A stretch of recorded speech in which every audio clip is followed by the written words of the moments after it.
மகர ராசி அன்பர்களுக்கான மாசி மாத பொது பலன்கள். இந்த குரோதி தமிழகத்தில் வருகின்ற மாசி மாத பொது பலன்கள் மகர ராசி அன்பர்களுக்கு. இந்த மாசி மாதம் பார்த்திங்கன்னா 13/2/2025 14/3/2025 மாசி மாத பலன்கள். இந்த மாசி மாத கிரக நிலைன்னு பார்த்திங்கன்னா சூரிய பகவானும் சனி பகவானும் சேர்க்கை இந்த மாதம் முழுவதும் இருக்குது. அது நிறைய நல்ல விஷயங்களுக்கு கண்டிப்பாக வழி கொடுக்க போகுது உங்களுக்கு. இந்த ரிஷபத்தில் இருக்கக்கூடிய குரு பகவானும் மீனத்தில் இருக்கக்கூடிய சுக்கிர பகவானும் பரிவர்த்தனை செய்கிறாங்க. இந்த பரிவர்த்தனை ஒரு நல்ல ஒரு நிகழ்வை உங்களுக்கு கண்டிப்பாக கொடுக்க போகுது உங்களுக்கு. மாசி மாதம் 9ஆம் தேதி 21/2/25 பார்த்திங்கன்னா மிதுன ராசியில் செவ்வாய் பகவான் ஒரு வக்ர நிவர்த்தி பெற்று ஒரு முழு பலனை பரப்போகின்றார். அவர் மாசி மாதம் 14ஆம் தேதி 26/2/25 மீனராசியில் புதன் நீச்சம் அடைகின்றார். நீச்சம் அடையக்கூடிய புதன் பகவான் நல்லது செய்யக்கூடிய நிலையாக இருக்கின்றனால உங்களுக்கு யாருக்கு எந்த விதமான குறையும் இல்லாமல் அனைத்து கரும் வாழி வழங்கக்கூடிய ஒரு அற்புதமான ஒரு கிரகணிகள் தான் அந்த மாசி மாதம் இருக்குது. இந்த மாசி மாதம் மகர ராசி அன்பர்களுக்கான பொது பலன் பார்த்திங்கன்னா சூரிய பகவான் 2 இருக்கின்றார். 2இல் இருக்கின்ற சூரிய பகவானை பார்த்தீங்கன்னா குத்தகை மூலம், ஏதாவது வார குத்தகை இந்த குத்தகை மூலம் பயிரிடுவதாலே குத்தகை மூலம் சில விஷயம் செய்கின்ற போது அந்த வரவுகள் மேம்படும். குத்தகை வரவுகள்லாம் அதிகரிக்கக்கூடிய ஒரு காலகட்டமாக அமைப்போது உங்களுக்கு. உடைய தந்தை வழி உறவில் இருந்து வந்த மனக்கசப்பெல்லாம் கொஞ்சம் நீங்கி கொஞ்சம் அனுசரித்து செல்லக்கூடிய ஒரு காலகட்டமாக அமைப்போகிறதுனால இந்த விதமான குறையும் கிடையாது உங்களுக்கு. மனசில் இருந்து வந்த இறுக்கங்கள் தயக்கங்கள் இதெல்லாம் குறைந்து ஒரு ரிலாக்ஸ் ஆகக்கூடிய ஒரு வாய்ப்பும் உங்களுக்கு கிடைக்குது மகராசி அன்பர்களுக்கு. அதே போல் அந்த பேச்சுக்களை கொஞ்சம் கனிவாக பேச கற்றுக்குங்க. எடுத்தவங்க பேசாமல் கோவப்படாமல் கொஞ்சம் நிதானமாக கனிவோடு பேசுவதற்கு கொஞ்சம் பழக்கப்படுத்தி கொள்வது உங்களுக்கு ரொம்ப நல்லது. உங்களுக்கு கொஞ்சம் கவனமாக ஏன்னு கேட்டிங்கன்னா 2இல் சனி பகவான் இருக்கிறனால கொஞ்சம் பேச்சுக்கள் இதாக இருக்குது உங்களுக்கு ரொம்ப ரொம்ப முக்கியம் உங்களுக்கு. அதே போல் பார்த்திங்கன்னா செவ்வாய் 6இல் இருக்கார். 6இல் இருக்கின்ற செவ்வாய் பகவானை பார்த்தீங்கன்னா நீங்கள் இந்த முன்கோபம் என்று கொஞ்சம் பொறுமையாக செயல்படுங்க. சட்டுன்னு கோபம் வரும். அந்த கோபத்தை கொஞ்சம் அடக்கி கொண்டு முன்கோபப்படாமல் கொஞ்சம் அமைதி காப்பதும் பொறுமையாக பேசி கொஞ்சம் பழக்கப்படுத்தி கொள்ளுங்க. அது உங்களுக்கு தேவையற்ற பிரச்சனைகளை தவிர்க்க கொஞ்சம் கவனமாக இருங்க. புதன் 2 இருக்கார்.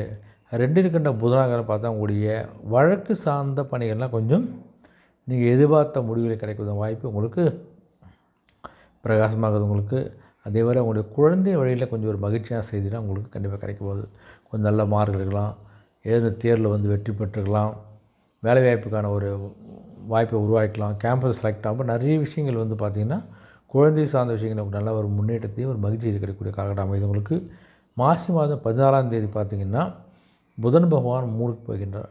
அந்த 3 இருக்கின்ற புதனான பார்த்திங்கன்னா இந்த இயந்திரம் தொடர்பான பணியில் கொஞ்சம் கவனமாக இருங்க. மிஷினரி ஃபேக்டரி ஒர்க் பண்ணோன்னா கொஞ்சம் இந்த மிஷின்களை இயந்திரங்களை கையாளும் போது கொஞ்சம் கவனமாக இருப்பது ரொம்ப ரொம்ப நல்லது. கொஞ்சம் பணியில் கவனம் வருங்க. தேவையற்ற சந்தேக உணவை தவிர்ப்பது நல்லது. எல்லாத்துக்கும் சந்தேகப்பட்டு நம்ம எதுவுமே செய்யணும்னால கொஞ்சம் தேவையற்ற சந்தேகத்தை தவிர்த்து நீங்கள் கொஞ்சம் மனநிலைமையாக இருங்க. மற்றவனையும் கொஞ்சம் ரிலாக்ஸாக இருக்கிறதுனால கொஞ்சம் தேவையற்ற சந்தேகங்களை கொஞ்சம் தவிர்ப்பதற்கான ஒரு முயற்சி எடுங்க. தவிர்ப்பு நல்லது உங்களுக்கு. சுக்கிரன் 3 இருக்கின்றார். 3 இருக்கின்ற சுக்கிரனால் பார்த்தீங்கன்னா உங்களோட பணிகளில் இருந்து வந்த இன்னல்கள்லாம் படிப்படியாக குறைப்போகுது. எவ்வளோ கஷ்டங்கள் இருந்துச்சு அந்த கஷ்டங்கள்லாம் படிப்படியாக குறையக்கூடிய ஒரு நிலை ஏற்படுதானே உங்களுக்கு ஒரு ரிலாக்ஸான ஒரு காலகட்டமாக தான் உங்களுக்கு கண்டிப்பாக அமைது. உங்களுக்கு இந்த தொழில் சார்ந்த அணுகுமுறையில் கொஞ்சம் சில மாற்றத்தை ஏற்படுத்தக்கூடிய ஒரு சூழல் உண்டு. இப்போ உங்களுக்கு தொழிலை ஒரே மாதிரி செய்ய முடியாது. தொழிலில் ஏதாவது ஒரு மாற்றங்கள் செய்கின்ற போது தான் அது கொஞ்சம் அடுத்த கட்டத்தை நோக்கி முன்னேறும். அதனால் கொஞ்சம் தொழில் கொஞ்சம் மாற்றம் செய்ய போகிறீங்க. நீங்கள் சனி பகவான் 2 இருக்கார்.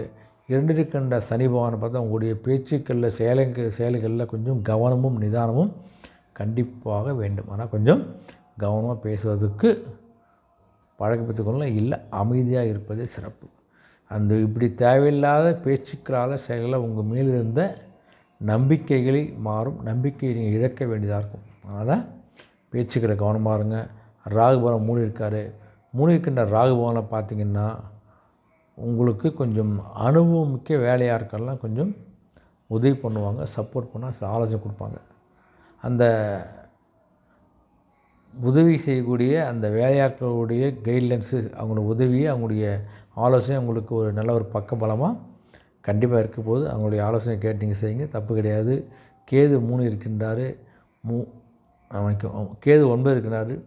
9 இருக்கிற கேதுவான பார்த்தீங்கன்னா உங்களுக்கு பெரிய மனிதர்களுடைய நட்பும், மனசுக்கு ஒரு புதிய தைரியம், தன்னம்பிக்கை இருக்க போகுது. 9 இருக்கிற கேது பகவான் மனசுக்கு ஒரு தைரியத்தை கொடுக்க போகிறாரு. பெரிய பெரிய மனிதர்களுடைய ஒரு தொடர்பையும் உங்களுக்கு ஏற்படுத்தும் நிலையில் இருக்கின்றால் உங்களுக்கு இந்த மகரத்துக்கு இந்த மாசி மாதம் முழுவதும் ஒரு அருமையான ஒரு மாதமாக அமையுது உங்களுக்கு. அதனால் எந்த ஒரு விஷயத்தாலும் கொஞ்சம் முன்னேற்றம் தான். அதனால் பேச்சுக்களை தயவு செய்து கவனமாக இருங்க. உடைய வழிபாடுன்னு பார்த்திங்கன்னா வராகி தேவியை வழிபட்டு வந்தீங்கனாலே உங்களுடைய தயக்கங்கள், பயங்கள் எல்லாமே நீங்கள் நல்ல ஒரு முன்னேற்றத்துக்கு செல்லக்கூடிய ஒரு வாய்ப்பு உங்களுக்கு ரொம்ப பிரகாசமாகுது. வராகி வழிபடுங்க. அதே மாதிரி பார்த்தா நல்ல பலன்கள் இங்கே எடுக்கின்ற ஒரு முயற்சிக்கு ஒரு நல்ல பலன்கள், நல்ல ஒரு வெற்றியும் கொடுக்கணும்னா அந்த வராகி தேவியை வழிபட உங்களுக்கு நற்பலன்களும் அனைத்து விஷயங்களும் ஒரு வெற்றியும் முன்னேற்றம் கண்டிப்பாக உண்டு. மகராசி அன்பர்களுக்கு இந்த மாசி மாதம் ஒரு அருமையான மாதமாக அமையுது. நன்றி, வணக்கம்.